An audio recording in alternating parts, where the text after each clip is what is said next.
Community concerns about the city's decision to house the homeless in hotels. As we welcome you back here, I'm Maurice Dubois. And I'm Jessica Moore. Residents have been complaining about the increase in the number of homeless people calling hotels home during this pandemic. And now the mayor is weighing in, and CBS 2's Andrea Grymes has more.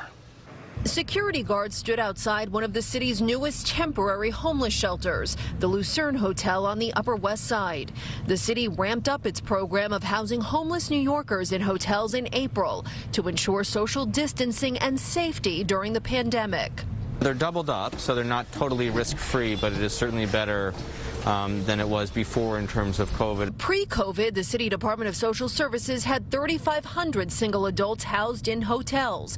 Now more than 13,000 are housed in 139 hotels citywide.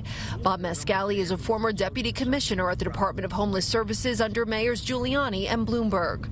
The single adults continue to go up and up and up, so the shelters are so overcrowded that they had to do something. A heartbreaking situation for many battling a range of issues from job loss to addiction. But the program has been controversial. As we've reported, many neighbors around several hotels have found an increase in crime and quality of life issues, not necessarily from shelter residents exclusively, but from bad actors like drug dealers who take advantage of a vulnerable population. Homeless residents moved out of the WJ Hotel in Hell's Kitchen earlier this week after numerous complaints from neighbors. Mayor de Blasio was asked today about concerns that hotels are being used with little to no prior community input. We should always work with communities, but in a crisis environment, there's not always time to do, the idealized community outreach. But any community concerns must be addressed. Vijay Dandapani is president and CEO of the Hotel Association of New York City, representing some of the hotels in the program. He says many had no choice but to participate since their industry is doing so terribly with no tourism. Every hotel is doing their best. Let's remember that every one of these hotels wants to go back to being what they were purposefully built for. So it's not in their interest to just, in any way destabilize the neighborhood. The nonprofit Project Renewal ran the WJ shelter and also runs the new shelter at the Lucerne.